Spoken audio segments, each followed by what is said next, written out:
Hello friend, मैं Rakesh Roshan learn tech to tech channel से। और आज जो मैं वीडियो लाया हूं उसमें मैं आपको बताने वाला हूं कि अगर आपको गूगल में जॉब पाना है तो कौन कौन से लैंग्वेज आपको आने चाहिए और लैंग्वेज के अलावा और कौन कौन से चीजें आपको पता होना चाहिए। तो चलिए इस वीडियो को स्टार्ट करने से पहले जस्ट मैं आपसे रिक्वेस्ट करता हूं कि अगर अभी तक आपने मेरे चैनल को सब्सक्राइब नहीं कर रखा तो सब्सक्राइब कर लें और बगल में जो बेल है उसे जरूर क्लिक करें, जिससे मेरे जितने भी नए वीडियोस हैं उनके नोटिफिकेशन आपको मिलता रहे। तो चलिए स्टार्ट करते हैं।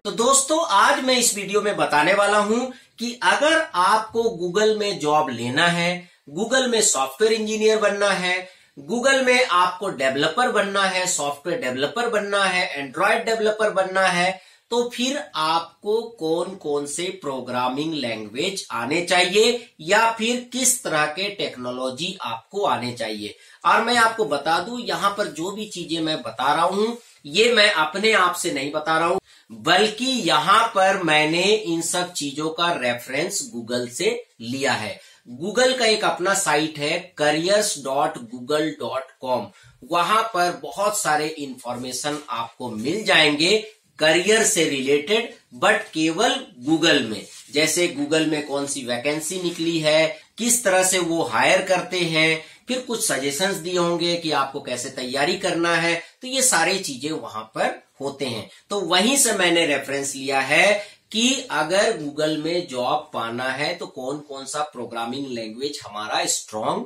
होना चाहिए। तो यहां पर अगर हम देखें तो प्रोग्रामिंग लैंग्वेज में आपका C++, जावा, पाइथन, गो प्रोग्रामिंग लैंग्वेज और सी, यहां पर गूगल बोलता है कि आपका ये लैंग्वेजेस जो है स्ट्रांग होने चाहिए। तो मैं फिर से बता देता हूं, सी लैंग्वेज, C++ लैंग्वेज, जावा, पाइथन और गो प्रोग्रामिंग। अगर आपने गो प्रोग्रामिंग का नाम नहीं सुना है तो मैं आपको बता दूं, गो जो है वो गूगल का ही प्रोडक्ट है और आपको मेरे चैनल में इसके ट्यूटोरियल मिल जाएंगे। आपको मेरे चैनल में सी का भी ट्यूटोरियल मिल जाएगा, C++ का भी मिल जाएगा, पाइथन का भी मिल जाएगा, गो प्रोग्रामिंग का भी मिल जाएगा और जावा का भी मिल जाएगा। इस वीडियो के डिस्क्रिप्शन में मैं इन सभी प्रोग्रामिंग लैंग्वेजेज के प्लेलिस्ट का लिंक मैं डाल दूंगा, आप वहां पर जाके इन लैंग्वेजेज को सीख सकते हैं। तो ये 5 लैंग्वेज आपको आने चाहिए अगर आपको गूगल में जॉब लेना है। अब बहुत सारे स्टूडेंट्स के ये क्वेश्चन होंगे, क्या सर ये 5 लैंग्वेज पढ़ने पड़ेंगे? ठीक है, क्या अगर कोई प्रॉब्लम आएगा तो 5 लैंग्वेज में उसे सॉल्व करना पड़ेगा? नहीं, ऐसा कुछ नहीं है। मैं आपको बता दूं कि अगर आप इनमें से 5 लैंग्वेज नहीं पढ़ सकते हैं तो आप अपने तरीके से सिलेक्ट कर ले कोई भी 2 या 3 लैंग्वेज और उन 2-3 लैंग्वेज में अपना कमांड बना के रखें। मतलब वो 2-3 लैंग्वेज में किसी भी तरीके का प्रॉब्लम आता है तो आप सॉल्व कर सके। पर पाइथन को जरूर अपने लिस्ट में रखें, क्योंकि पाइथन ही एक ऐसा प्रोग्रामिंग लैंग्वेज है जो बड़े से बड़े प्रॉब्लम को बड़ा ही सिंपल तरीके से सॉल्व कर देता है। क्योंकि मैं इसलिए बोल रहा हूं क्योंकि लास्ट के ईयर में देखा गया है कि ये जितने भी बड़े बड़े कंपनियों ने टेस्ट लिया है या कोडिंग टेस्ट लिया है और वहां पर कुछ प्रॉब्लम्स दिए हैं और उनको सॉल्व करने बोला गया है, तो जिन लोगों ने पाइथन सीख रखा था वो बड़ा आसानी से उस प्रॉब्लम को सॉल्व कर लेते हैं। इसलिए पाइथन अपने लिस्ट में जरूर रखें। अब आपके मन में ये आ रहा होगा कि क्या सर केवल प्रोग्रामिंग लैंग्वेज सीख लेने से ही जो है हम गूगल में जॉब पा लेंगे? तो नहीं। तो मैं आपको बता दूं कि प्रोग्रामिंग लैंग्वेजेज के साथ साथ आपको एपीआई का नॉलेज होना चाहिए। एपीआई का फुल फॉर्म है एप्लीकेशन प्रोग्राम इंटरफेस।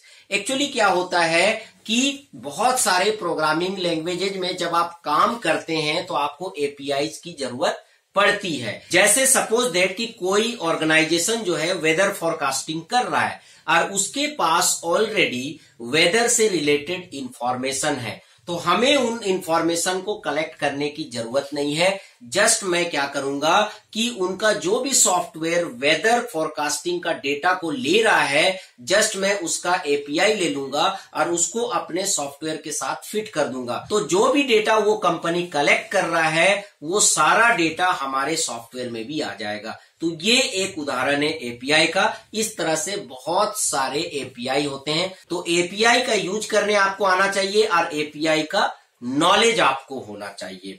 उसके बाद नेक्स्ट है ऑब्जेक्ट ओरिएंटेड डिजाइन।